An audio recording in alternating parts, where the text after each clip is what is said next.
श्री राधे। जय श्री कृष्णा। आध्यात्मिक मार्ग में मर्यादा और पवित्रता, शुचिता दो ऐसे शस्त्र हैं जिससे व्यक्ति जीवन में बहुत आगे बढ़ सकता है। मर्यादा सर्वप्रथम परिवार से ही शुरू होती है। जब परिवार में ही मर्यादा नहीं है तो समाज में क्या होगी? समाज में नहीं है, आप आसपास नहीं है, उसकी भी आपके ऊपर नेगेटिविटी का प्रभाव अवश्य पड़ता है। क्योंकि आप देखोगे सुनोगे तो उसका प्रभाव बहुत पड़ता है। इसलिए परिवार में भी बहुत मर्यादित जीवन होना चाहिए। तो हम जैसा बोएंगे, हम नीम का पेड़ बोएंगे तो नीम ही आएगा वापस। तो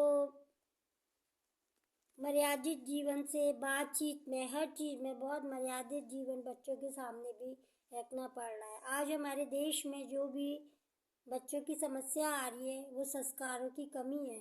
तो बच्चों को संस्कार देना बहुत ज़रूरी है।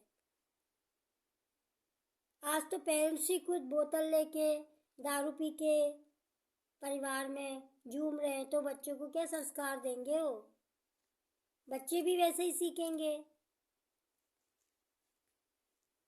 इसलिए मर्यादित जीवन, जब आध्यात्मिक क्षेत्र में एक जीव, एक भक्त कदम रखता है तो उस पे पग पग पर कांटे होते हैं, उसे पग पग पर कांटे मिलते हैं और उसके ऊपर लेबल लग जाता है। इसलिए बहुत एक भक्त को बहुत सोच समझ के चलना पड़ता है ताकि आपके गुरु पर भी आँच ना आए और आप पर भी ना आए।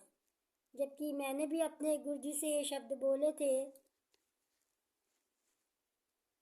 अनायास निकल गया मेरे मुंह से कि गुरु जी कुछ भी हो,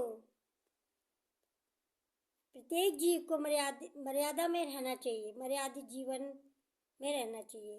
तब गुरु जी ने कहा हाँ ये बात तो है। तो इसलिए हमारे ऊपर जो लेबल लग जाता है तो वो परमात्मा का लेबल लगता है, तो हम उसको तोड़ेंगे उस मर्यादा को तो उसका दुष्परिणाम ही होगा, प्रत्येक जीव का होगा। गुरु हो, भक्त हो, कोई भी हो, उस पर बहुत असर पड़ता है। जैसे कहते हैं कि ना, मर्यादा में तो बहुत सी चीज़ें आ जाती हैं। इसलिए मैं ये कहूँगी, क्यों करता तू मेरी मेरी, खींचता क्यों टांग सभी की, जप ले उस गुरु मंत्र को जो तुझको दिया प्रभु ने, जो तुझको दिया गुरु ने। इसलिए कभी किसी की टांग खींचने की नहीं सोचनी चाहिए। आप बढ़िए, आगे बढ़िए, उन्नति की शिखर को छूइए।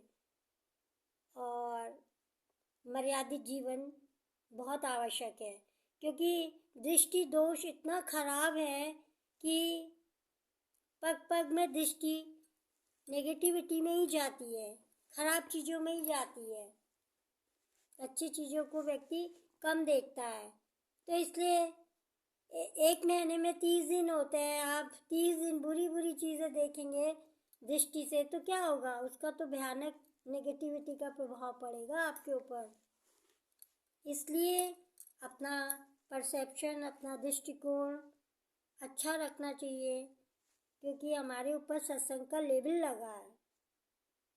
क्योंकि आपको कहीं भी कोई कह सकता है, आप कैसे सत्संगी हो? आपके गुरु यही सिखाते हैं क्या? इसलिए अध्यात्म में मर्यादा का बहुत ऊंचा स्थान है। और पवित्रता, जब तन मन धन तीनों पवित्र होगा तब व्यक्ति कुछ परमात्मा के निकट आ सकता है, संभावना है। क्योंकि मन ही गंदा है, सबसे पहले मलिनताओं से भरा है, तन ही नहीं है, बगैर नहाए धोए हम भोजन कर रहे हैं। तो हमारा तन भी नहीं शुद्ध है।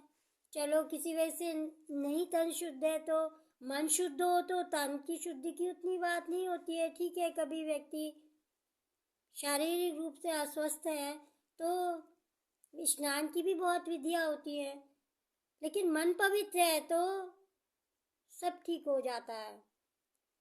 तीसरा धन, धन की गति भी दुर्गति है। धन भी गलत चीज़ों में जा रहा है, तो इन चीज़ों का अध्यात्म मार्ग में बहुत ध्यान देना पड़ेगा, तभी हमारे कुछ देश का उद्धार होगा। हमारे